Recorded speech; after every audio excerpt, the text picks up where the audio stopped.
Now, the United States has been accused by critics of being one of the bad boys on climate change. As one of the world's biggest emitters of pollution, if it doesn't change, what is the incentive for others to do so? Well, now, President Obama is taking on the challenge of climate change, announcing he will cut carbon pollution by 30% by 2030 from more than 1,000 power plants. Well, China and India are amongst others making similar commitments. But will President Obama get the legislation through, and does it go far enough? Well, Tim Profeta is director of the Nicholas Institute for Environmental Policy Solutions at Duke University in the United States. You're in Durham, I gather, in North Carolina. How much of a difference will it make if it happens?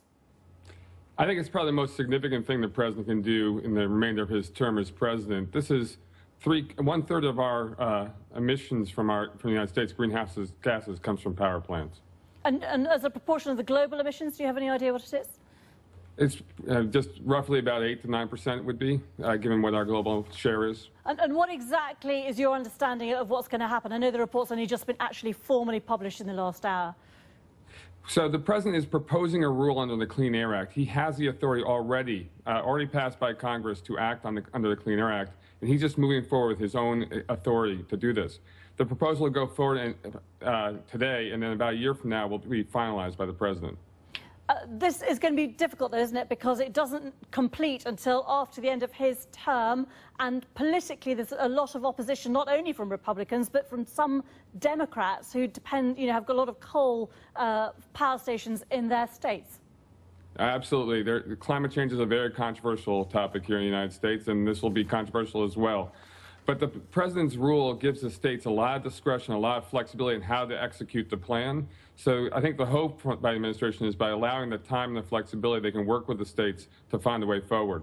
Obviously, the concern is about jobs, but what are the options? What are the main options that states will now be looking at?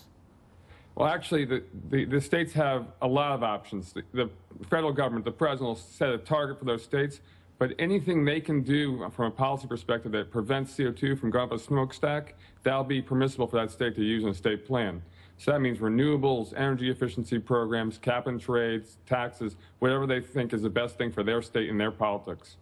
We've seen President Obama having huge rows, using up so much political capital on the health care bill. Is this going to be a similar massive fight? It's certainly going to be a significant political discussion in the United States, particularly with our midterm elections coming up in November. So for the president to really push this through, he's going to have to use a lot of political muscle to get it there. How determined do you think he is? Is this part of his legacy? I mean, he's obviously personally not up for re-election again. From my perspective and everything I've seen from the president's actions, this is significant for him in his second term. And what about on the Republican side? I mean, is there a mixed approach there also? What can central government do to ease the pain for people whose jobs are at risk, which is a genuine concern for many people, isn't it?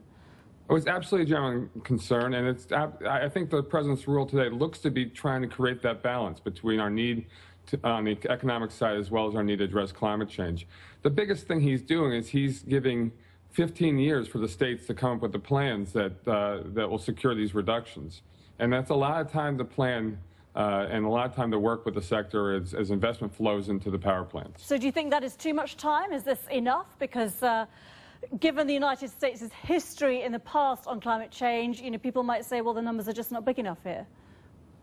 I think, if you just do some bean counting on the numbers, this isn't enough to address the challenge of climate change here in the United States or globally. But what we really need to do to address the problem of climate change is we need to change the trajectory of our power plants. We need to start investing in clean power and not in dirtier sources of power. And I think this rule is quite significant in terms of its ability to change that trajectory. And what would you like to see? I mean, how will things look different in 15 years' time? Well, I think we'd want to see, significant new investment in zero-emitting sources of power, in carbon capture sources, and in investment in distributed sources that will give us both resilience and flexibility in our system and reduce greenhouse gas emissions. Tim Profeta, many thanks indeed for explaining all that for us. We do appreciate your time today on Impact. We will be bringing you the live statement from the United States on those massive changes to their power production. That's going to come up in the next 30 minutes or so. Do stay with us for that. I'm Geetha Guru.